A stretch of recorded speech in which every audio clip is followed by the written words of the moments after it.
promotor que ha trabajado también, ha promovido la ley de acceso a la información. ¿Qué tal, licenciado? ¿Cómo está, Javier? Buenos días. Muy buenos días, Neri. Es un gran gusto estar con ustedes esta mañana. Gracias por la invitación. Ahora tenemos que estar de manera virtual, pero espero pronto estar de nuevo en la cabina azul. En la cabina azul, gracias, así es. Muchas gracias. Muchas gracias, Javier, por compartir con toda la audiencia de La Poderosa, y agradecemos también a quienes ya están conectados en el Facebook Live de La Poderosa para dar seguimiento a todo este contenido, Javier, porque, bueno, estamos en momentos cruciales de una de las herramientas más importantes para fortalecer el acceso a la información, y es el funcionamiento del instituto que fue integrado para tal fin. Desde el grupo promotor, ¿cómo han analizado las circunstancias que están rodeando hoy los procesos de elección de los comisionados del sector de universidades y del sector de periodistas, Javier? Muchas gracias, Neri, y desde luego, como usted dice, estamos en presencia de un proceso de elección de funcionarios que es muy importante para la ciudadanía, muy importante para la transparencia, muy importante para la rendición de cuentas. Y no perdamos de vista que ante esta situación tan difícil que vive el país y el mundo a raíz de la pandemia, todo lo que tenga que ver con acceso a la información se vuelve una herramienta clave para la ciudadanía, tanto para conocer sus derechos como para efecto de conocer, por ejemplo, y exigir rendición de cuentas y asegurar también a través de labores de auditoría ciudadana cómo se están usando los recursos públicos, porque lo que queremos los salvadoreños es que los recursos que están destinados a la emergencia se utilicen de forma correcta, que se utilicen justamente para salvar vidas y para proteger la salud de la población. Y lo que no se quiere es que los recursos se pierdan en corrupción o se pierdan en abusos en el uso de recursos públicos. Y es por eso que es tan importante la elección de comisionados del Instituto de Acceso a la Información, porque hay que recordar que el instituto es el órgano garante del acceso a la información. Este derecho es reconocido como un derecho fundamental por la Sala de lo Constitucional, pero también lo han dicho tratados internacionales sobre derechos humanos, y recientemente también la CIDH en su resolución Pandemia y Derechos Humanos se refería al tema del acceso a la información, de lo importante que es para la ciudadanía durante esta situación de pandemia. Y entonces estamos ahora en un proceso que justamente vemos como un instituto que está integrado por 5 integrantes, por 5 comisionados que provienen de 5 diferentes sectores, y se están llevando a cabo ahora las elecciones que tienen que ver con el sector de las universidades y con el sector de periodistas. Sí hay que señalar que nosotros, desde el grupo promotor, que este grupo nace justamente para que se aprobara la ley de acceso a la información hace 11 años, y desde ese momento hemos venido trabajando y velando por una adecuada aplicación de la ley para que no hayan retrocesos. Y ahora sí estamos viendo con mucha preocupación. Creemos que lo que está en juego es la independencia y la eficacia del Instituto de Acceso a la Información Pública, y con ello el goce de un derecho como lo es el acceso a la información pública. ¿Y por qué digo esto, Neri? Bueno, primero tenemos la elección del sector de universidades. Sobre este punto hay que decir en primer lugar que ya desde el inicio han habido una serie de cuestionamientos. Primero porque se considera en base a la ley de acceso a la información pública que la actual comisionada presidenta, que asumió después de la renuncia que se dio del anterior presidente del instituto en noviembre, Cristina, es la facultada, Cristina Pérez, exacto, sí, que ella estaba de suplente por el sector de universidades, sí. Ella asume la presidencia del instituto y asume en función de que es una facultad que le da la misma ley de acceso a la información pública, porque justamente ante una renuncia ella viene y empieza a desempeñar ese cargo. Entonces nosotros sostenemos que debe continuar en el cargo, porque es la facultad que le da la misma ley de acceso a la información pública, de continuar y llenar esa suplencia que se dio a raíz de la renuncia. Pero bueno, viene y se empieza a desarrollar el proceso. El Ministerio de Educación es el convocante, ¿verdad?, en el área de las universidades. el Ministerio de Educación es que convoca, Neri. Y entonces, bueno, a pesar de que señalamos que creíamos y sostenemos que la presidenta actual debe continuar, pero el ministerio activa el proceso y bueno, hay que también estar atento a ese proceso porque al final ahí va a haber una decisión. ¿Y qué pasa? Se da un proceso con varios cuestionamientos, habían dudas de algunos candidatos, independientemente de la capacidad que podían tener, pero justamente recordemos que estamos hablando de una institución de control y se necesita que haya máxima independencia de cara a los comisionados que van a integrar y que estos aseguren la imparcialidad y la neutralidad que van a tener dentro del instituto. Y entonces se viene dando este proceso, una universidad retira a uno de los candidatos justamente ante esta coyuntura que se da y algunos señalamientos que se expresan. Era el licenciado Campos, ¿verdad? Él Oscar Campos. También, sí, por la Universidad Francisco Gavidia. Y lo retiraron y después. Retiraron la candidatura de él. Entonces, ¿qué es lo que pasa, Neri? Como solo habían 2 candidatos, entonces no puede llevarse a cabo la elección y la reprograman y señalan un nuevo plazo. Pero ¿cuál es el problema que hemos visto en este tema? Es que son plazos sumamente breves, son plazos irreales y son plazos que no dan el tiempo para que se puedan postular los candidatos. Entonces eso nos empieza a generar altas suspicacias alrededor de este proceso porque vemos un proceso que además de tener cuestionamientos se ve precipitado y nos preocupa que lo que esté detrás de todo esto sea intentos de querer controlar al Instituto de Acceso a la Información Pública, que hay que señalar, Neri, este instituto ha estado funcionando con mucha valentía y con mucha firmeza defendiendo el derecho de acceso a la información pública. La actual conformación del instituto ha estado trabajando de forma correcta defendiendo el derecho y es como debe actuar. Y en ese sentido, claramente, eso puede causar incomodidades a personas, a entes públicos que no quieren dar información. Y por eso tenemos gran preocupación alrededor de este proceso, porque habían señalado el plazo que terminó.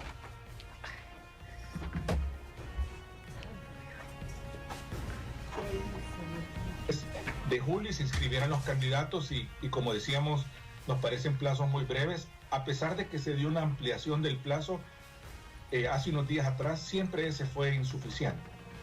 Entonces, tenemos ahora que ya se ha señalado fecha para la elección, ¿verdad? Para esta asamblea general y para que sería el 24 de julio, que es mañana. Mañana viernes, ajá. Mañana viernes, y ahí es donde vemos nosotros las preocupaciones. Pero de forma paralela viene el otro proceso, Neri, que es el de los periodistas. Sí. Y sobre esto hay que mencionar también que hay muchas preocupaciones. Aquí se va a elegir al propietario y al suplente, ¿verdad? Y es que ya vimos lo que sucedió a principios de año cuando se elige para el instituto proveniente del sector de periodistas una persona que trabajaba para el gobierno. Y recordemos que el gobierno es uno de los entes obligados sobre los cuales más control ejerce el Instituto de Acceso a la Información Pública.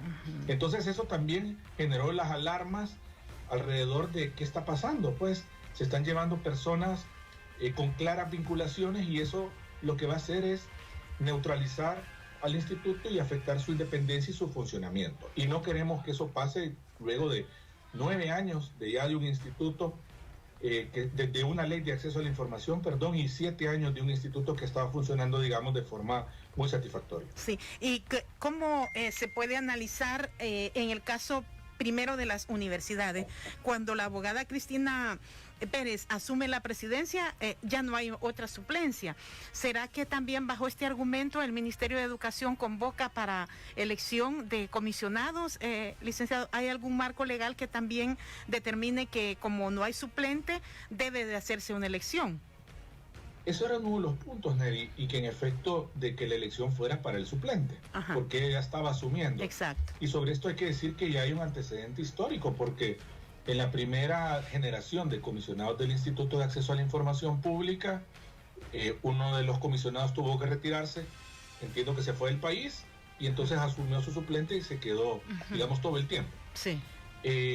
Entonces, esa es una discusión jurídica que se mantiene alrededor de que la actual presidenta debería continuar en el cargo. Y elegir a suplente, ese lo propone, así lo analiza el grupo promotor.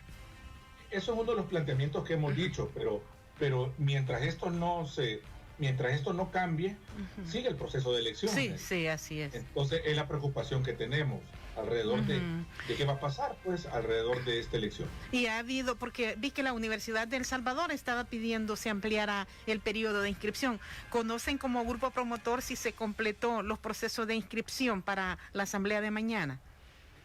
Fíjese, Neri, que conocimos que algunas universidades habían pedido que se ampliaran los plazos. Sí. Entiendo que varias estaban tratando de proponer candidatos, pero tenían ese problema alrededor de los plazos breves, que nos parece que es algo intencional establecer esos plazos breves. Y entonces eso es lo que a nosotros nos genera preocupación, de lo precipitado de seguir empujando estos plazos cortos en un proceso tan importante como lo es la elección de comisionados del instituto, que, como decíamos, es un tema clave que no puede retrocederse en el país. ¿No da incongruencia a ustedes entre la actual situación que vivimos por la emergencia del COVID-19? Y usted en la parte de introducción hacía referencia a la necesidad de tener herramientas fuertes de la transparencia, pero le decía, no hay congruencia en las medidas que tenemos con estos plazos cortos que implican trámites para completar todos los atestados que debe llevar una inscripción. Así es, Neri, porque en tiempos normales gestionar toda esta documentación toma bastante tiempo. Ya no se diga ahora que estamos en una situación complicada de una pandemia, que esto generaría, digamos, todavía más tiempo.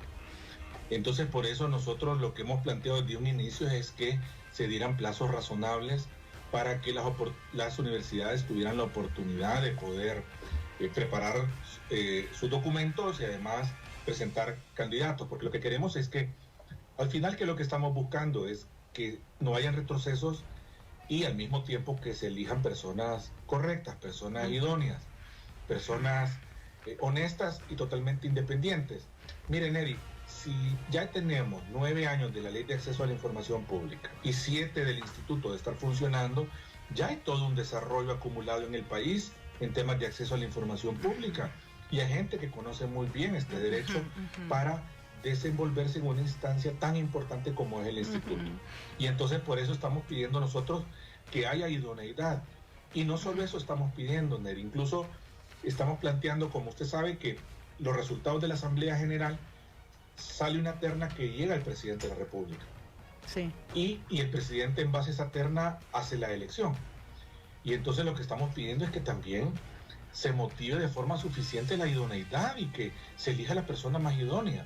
Sí. Esto es un tema de país y eso es lo que estamos nosotros esperando, porque digamos que el Instituto de Acceso a la Información Pública, dentro del sistema de frenos, de contrapesos, mecanismos de control, LUTS, juega un rol muy importante, y por eso queremos asegurar y tratar de que se elijan a las personas correctas en esa institución. Ya hay perfiles que ya se definen en el marco de la misma ley, que, como dice el licenciado Castro, cumple 9 años. El sector de periodistas está también haciendo, debe hacer, se ha vencido ya la fecha en el área de periodismo para la inscripción también.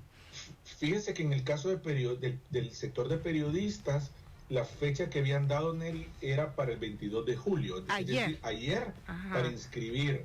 También vimos cómo APES, con razón, viene APES, que es la principal gremial de periodistas, Neri, que usted conoce muy bien, y dice, nosotros tenemos nuestros procesos internos, nosotros tenemos que gestionar la documentación, pero también hacer todos nuestros procesos para designar a las personas, etcétera. Entonces, también cuando se les dan plazos breves, no permiten que gremiales se puedan organizar y poder plantear sus candidatos. Entonces ellos acertadamente han pedido una extensión del plazo, pero no tenemos noticias de que lo hayan ampliado, de que esto se vaya a dar. Al contrario, hemos visto declaraciones de altos funcionarios del gobierno diciendo no más demoras, ya queremos el instituto. Entonces eso pone de manifiesto que con claridad lo que se quiere es empujar esto rápido y tener esta elección rápida.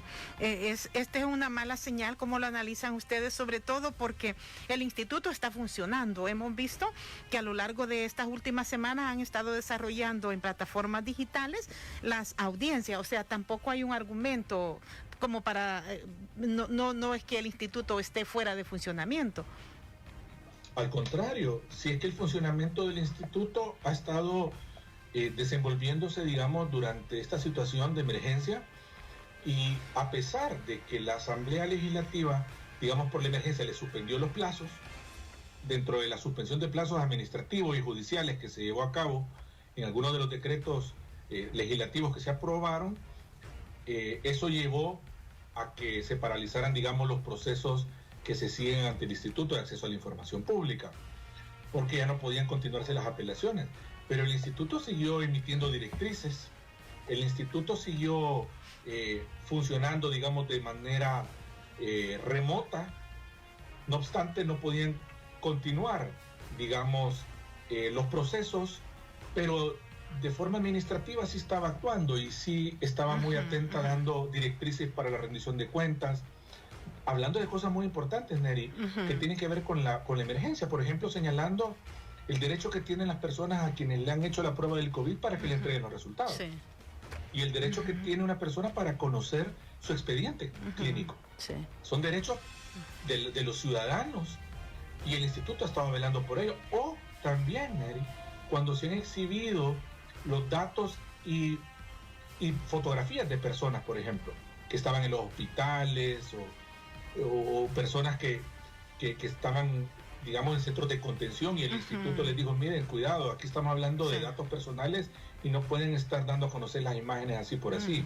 Entonces sí ha habido un instituto activo que, a pesar de que se suspenden los plazos, siguió, digamos, funcionando. Y aquí hay un tema bien importante que hay que decir, y es que la sentencia de la Sala de lo Constitucional, cuando se refirió a temas de la emergencia, y desarrolló en aquella sentencia muy amplia y muy atinada, 21/2020, en donde señala y desarrolla lo que tiene que ver con el tema del régimen de excepción. Y ahí se dice que durante una emergencia no puede suspenderse el derecho de acceso a la información pública, ni la libertad de expresión. Sí. Entonces esto es un tema bien importante y creo que ahora en la emergencia, cuando lo que queremos, Neri, es que haya transparencia en la emergencia y no queremos que haya opacidad, ni secretismo y mucho menos corrupción. Y ya están saliendo a la luz algunos abusos que se están investigando y que generan preocupación.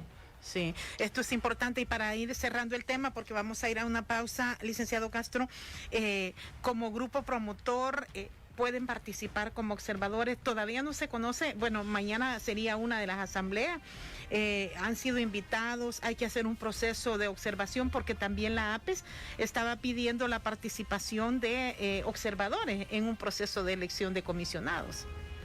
Sí, nosotros como grupo promotor, Neri, procuramos estar en todas las elecciones de comisionados como observadores, y lo hemos solicitado. Las sesiones estas que fueron suspendidas sí habíamos pedido estar, y fuimos notificados de que se habían suspendido las asambleas generales, y ahora esperamos de nuevo que nos notifiquen y que podamos estar como observadores en estos dos procesos que están cerca. No nos han dicho oficialmente, pero esperamos que así sea.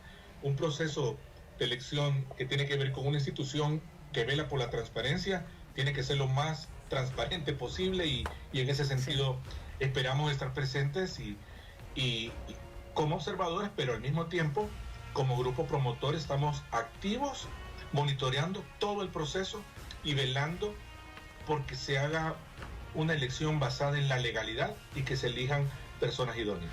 Bien, con esta reflexión sobre la necesidad de la elección de profesionales idóneos para el trabajo de comisionado en el Instituto de Acceso a la Información, que hace el licenciado Javier Castro, es el director del Departamento de Estudios Legales de la Fundación Salvadoreña para el Desarrollo Económico y Social, FUSADES, una de las organizaciones que integran el grupo promotor de la Ley de Acceso a la Información.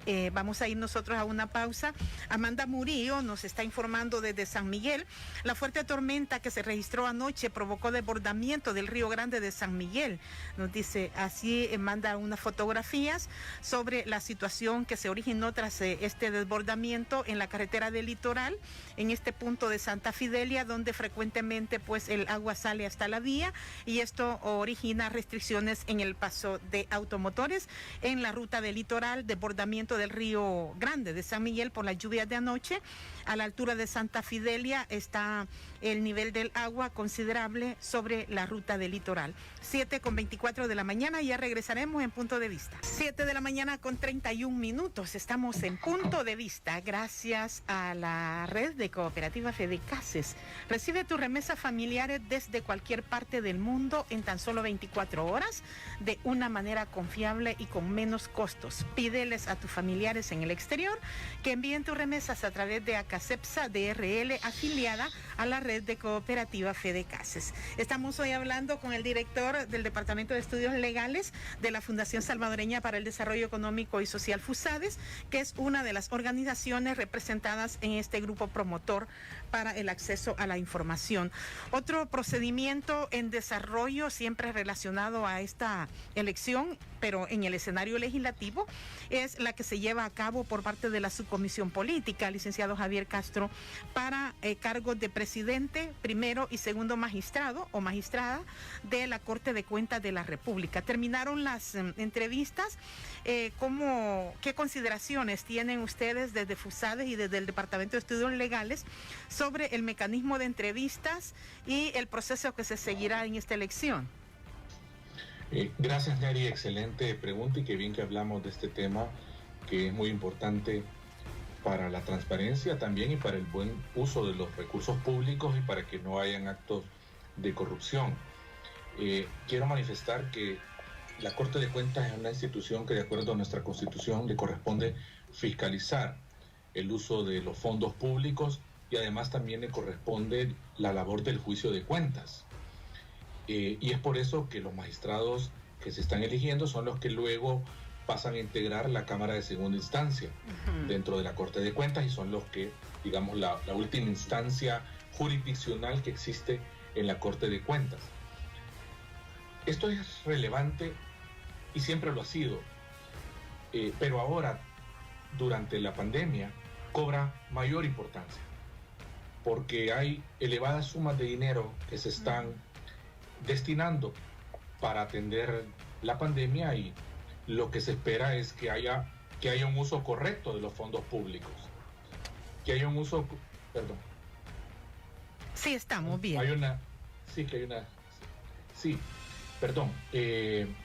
Tenemos a la Corte de Cuentas, que es la que se encarga de fiscalizar el uso adecuado de los recursos públicos, y ahora, durante la pandemia, lo que se espera es que haya un uso correcto de los recursos que se destinan a la pandemia, y que éstas sirvan para, desde luego, proteger la salud de la población y que no se pierdan en actos de corrupción.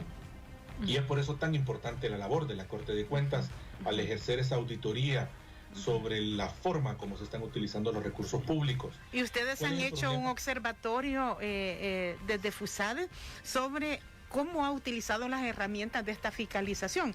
Como dice usted, hoy es un momento crucial, pero siempre es necesario esa fiscalización. Totalmente, y el problema, Neri, es que este es un tema que desde FUSADES hemos venido analizando desde hace muchos años, y hemos constatado los problemas que ha tenido la Corte de Cuentas a lo largo del tiempo, y estos problemas se han originado principalmente por la falta de independencia que ha tenido la Corte de Cuentas, la falta de independencia de los partidos políticos, y eso se ha traducido en ineficacia y en no cumplir su rol como debe ser, y más bien lo que ha habido ha sido una Corte de Cuentas que a lo largo del tiempo ha venido mayoritariamente actuando bajo criterios políticos, y una institución de control que se encarga de cuidar el uso de los recursos públicos, de cómo, por ejemplo, en el gobierno y en los demás entes públicos se utilizan los recursos, desde luego que tiene que ser un ente independiente, un ente que pueda hacer su rol como debe ser. Y lo que hemos visto en iniciativas que estamos nosotros trabajando, como por ejemplo el Observatorio Ciudadano a la Corte de Cuentas de la República, que es una iniciativa que integramos con las organizaciones Tracoda y Conexión, y también FUSADES, Cuando estudiamos el perfil de los candidatos a lo largo del tiempo, podemos ver, Neri, que desde 1990 y en los siguientes años, lo que tuvimos fue una Corte de Cuentas que ha estado con el elemento político como predominante. Este perfil lo estudiamos de 1990 al año 2018 y pudimos ver que la mitad de los magistrados que han estado en esos periodos han tenido vinculaciones políticas demostradas. Y entonces, por eso llamamos la atención de la importancia de esta elección, para que se haga con criterios técnicos y se elija por razones de idoneidad. Por eso es que ya la Sala de lo Constitucional en muchas ocasiones declaró inconstitucional a magistrados de la Corte de Cuentas de la República, porque justamente no cumplían ese perfil que debe tener un magistrado de la Corte de Cuentas, y uno de ellos tiene que ver con el tema de la independencia. Y ahora estamos en medio de un proceso. Hay que decir que la actual conformación de comisionados, la actual conformación de magistrados de la Corte de Cuentas de la República termina este 27 de agosto, es decir, un poco más de un mes 4 días, sí, que tiene la Asamblea Legislativa luego de haber concluido las entrevistas de 75 candidatos. Viene una etapa muy importante. ¿Cómo vemos las entrevistas? Bueno, hay que reconocer que es importante que sean públicas, que se puedan transmitir por la televisión legislativa y también que se puedan ver por los medios digitales de la Asamblea. Eso nos ha permitido que durante la pandemia, que en donde no hemos podido acudir a la vía dueñas como en otras ocasiones, pero sí las hemos estado monitoreando de manera digital y evaluando. Y lo que podemos ver es que todavía las preguntas se quedan cortas, falta profundizar más en los expedientes y en la vida profesional y trayectoria de los candidatos para tener preguntas, digamos, de forma más individualizadas. Pero ahora, ya concluida esa etapa, lo que viene es la deliberación y lo que viene es la evaluación. Y en ese punto, nosotros como Observatorio Ciudadano a la Corte de Cuentas hicimos llegar un modelo de tabla de ponderación o baremo, o como se le quiera llamar, pero bajo criterios técnicos que pueda servir para determinar quién es la persona que tiene el mejor perfil. Porque acá lo que se trata es de elegir a personas que tengan ese compromiso de venir a auditar, de llegar a auditar los fondos públicos y hacerlo con independencia, y personas claramente conocedoras de la materia, desde luego, y personas que no tengan cuestionamientos en su trayectoria previa. Y por eso esperamos de que se haga una elección, digamos, tomando en cuenta esos criterios y respetando. Tiene que respetar lo que ha señalado la jurisprudencia constitucional, que hay que enfatizar, Neri, que eso es obligación, eso es un mandato que tiene la Asamblea Legislativa, de respetar los parámetros jurisprudenciales, y eso pasa por una deliberación pública, por una sustentación de por qué la persona que se va a elegir es la idónea. Y desde luego todo tiene que estar debidamente elaborado de acuerdo a lo que señala la Constitución y la jurisprudencia. Y hay otro elemento bien importante, Neri, y es que la elección se realice en tiempo, para que no vayan a haber retrasos y que la institución se quede funcionando de forma irregular y esté acéfala. Entonces, este es un tema de país, es un tema fundamental. Cuando han sucedido en el pasado casos de gran corrupción, por ejemplo, que se están procesando, o que ya hubo investigaciones, o ya hubo condenas también de altos funcionarios, como el caso de expresidentes, uno se pregunta siempre dónde estaban los controles que permitieron que existiera esa corrupción. Y por eso es tan importante de que se elijan personas idóneas, personas independientes. Sí, y hablando de estas ponderaciones, los diputados han cuestionado el hecho de la falta de la asistencia presencial de las organizaciones, pero como nos describía usted, licenciado, han estado monitoreándolas. Quizás la incidencia hubiese sido más determinante si hubiesen estado para hacer las observaciones de forma directa, incluso con declaraciones a los medios. Se ha conocido, fíjese, de aspirantes, incluidos algunos de los magistrados que buscan la reelección, que tienen expedientes abiertos en la Fiscalía Fiscalía General. Está también Manuel Francisco Martínez, que tiene un expediente activo, dice. Jaime Fernando David Ernesto en Chis también tiene otro expediente activo. Carla Susana Guardado Gámez. ¿Cree usted que estos también deben ser aspectos a tomar en cuenta para ir fortaleciendo una elección a tiempo e idónea para la Corte de Cuentas? Sí, miren, este proceso que, como le mencionaba, nosotros hemos estado monitoreando y hemos tenido actividades con los medios, con prensa, etcétera, señalando primero cómo creíamos que debía ser el proceso, y por eso fue que con tiempo mandamos a la Asamblea Legislativa la propuesta de baremo y también un cuestionario que podía usarse de cara a las entrevistas que se están realizando. Y en lo que usted menciona, Neri, hemos conocido, bueno, ustedes sacaron una noticia muy importante hace algunos días de que habían 26 personas con expedientes abiertos. Sí. Y ese es un tema muy importante que tiene que dilucidar muy bien la Asamblea Legislativa, puesto que desde luego se necesitan personas que reúnan el requisito de competencia y moralidad notoria. Es decir, personas que, además de que no tengan vinculaciones con partidos políticos, personas que tengan las credenciales y el conocimiento y la trayectoria y la experiencia en la materia, también se necesita personas que estén libres de cuestionamiento. Y por eso tiene que indagarse en qué consisten estos expedientes. Porque, vaya, pudiera darse el caso de que sea un expediente de una demanda infundada contra un funcionario. Pero pudiera ser también que sean casos de corrupción o que sea un proceso de mayor envergadura en la Fiscalía General de la República, con lo cual una persona estaría inhabilitada, digamos, para el cargo. Entonces, sí, este es un tema que la Asamblea tiene que revisar adecuadamente y tal vez, Neri, plantear que se ha dicho que va a haber una lista corta, ¿verdad? Digamos que todos estos procesos terminan llegando a una lista corta y a partir de ellos empiezan a discutir. Bueno, primero hay que justificarse, desde luego, por qué se determina y se llega a una lista corta, cuáles son las razones. Pero luego, con esa lista corta, digamos que es la que queda después de una depuración y que debería ser sobre la base de una evaluación objetiva y técnica, no de afinidades políticas, se pueda ver en esas personas y hacer un proceso detallado, si es posible incluso volver a hacer preguntas y hacer un proceso muy cuidadoso, porque estamos hablando de una institución que es clave para el país y que ahora en la pandemia lo es más. En el sentido de que se tiene que cuidar de que los recursos públicos se utilicen bien.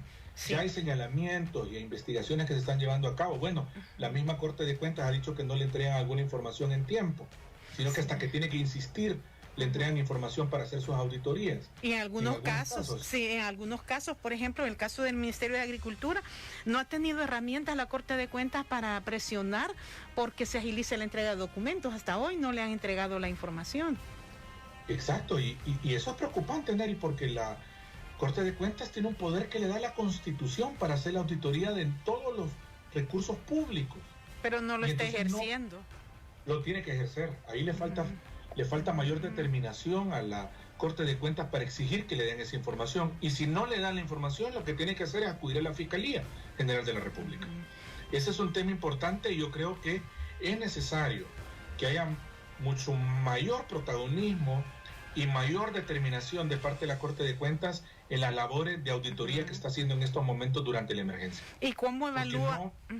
¿Perdón? En el observatorio, ¿cómo se evalúa también un poco la discrecionalidad y la administración misma financiera en la Corte de Cuentas? Porque fíjese que siempre, y hoy no es la excepción en esta administración, el sindicato ha permanecido denunciando algunas discrecionalidades como remodelaciones, incluso en el baño de la oficina de la presidencia, que uno cree que son cosas suntuarias, ¿verdad?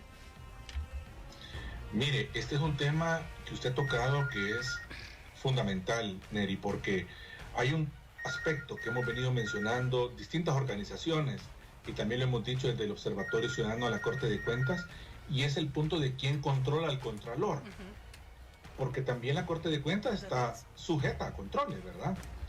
Y en primer lugar hay que decir que la Corte de Cuentas es la que debería dar el ejemplo en cuanto al buen uso de recursos públicos, porque es la que hace esa labor, entonces tiene que ser el ejemplo en esa materia. y a quién le corresponde realizar, digamos, esa labor. Es el tema de que a la Asamblea Legislativa le corresponde hacer la auditoría de la gestión de la Corte de Cuentas de la República. Pero el tema está de que esta auditoría está pendiente de los últimos años, no se ha hecho. Sí. Entonces, esto es un tema clave que tiene que ver también con los contrapesos y con los mecanismos de control a las instituciones. Entonces, yo esperaría que la Asamblea Legislativa retome esa tarea pendiente y que se haga la auditoría. Y por otra parte, Neri, que se le dé seguimiento a la auditoría, porque fíjense que hemos visto cómo estas auditorías, cuando se han hecho, se señalan los puntos, pero no se le da seguimiento. Sí. Se señalan los puntos y no tiene consecuencias. Entonces, solo como que fuera el trámite. No, y no puede ser así. Tiene que haber un ejercicio de seguimiento de los puntos que están planteados en las auditorías que realiza. Lo que pasa, Neri, es que ha habido resistencias en las auditorías. Fíjense que desde que estaba en la ley de la Corte de Cuentas se estableció la obligación de la auditoría, pasaron 15 años para que se hiciera la primera auditoría por parte de la Asamblea Legislativa, cuando ya estaba en la ley. Entonces, esperemos que ojalá se retome ese punto, porque es la forma de poder controlar, digamos, al Contralor, es decir, auditar a la Corte de Cuentas de la República. Bueno, le agradezco mucho que nos haya acompañado vía Skype al director del Departamento de Estudios Legales de la Fundación Salvadoreña para el Desarrollo Económico y Social, licenciado Javier Castro. Estaremos pendientes porque a ver si mañana está en desarrollo esta asamblea convocada para la elección de comisionados por el sector de universidades para el Instituto de Acceso a la Información, y ustedes como grupo promotor también pues estarían interesados en participar como observadores, a ver qué les notifican, licenciado. Gracias por habernos acompañado. Muchas gracias, Neri. Para mí siempre un gran gusto estar con ustedes conversando sobre estos temas de país. También un saludo a todas las personas que nos están escuchando y agradecerles por su tiempo y su atención, y esperemos que ustedes estén bien también, Neri, en estas situaciones complicadas que estamos viviendo. Así que muchas gracias y bendiciones. Igualmente para usted, y así protegiéndonos aquí, Javier, para seguir en nuestro trabajo a través de La Poderosa YSKL. Gracias a quienes se conectaron también en el Facebook Live de La Poderosa. Mañana será un nuevo programa. Estaremos hablando con el director general de aduanas. Vamos a conocer porque están también avanzando en estos procesos virtuales para la cadena de suministros. Finalizamos Punto de Vista.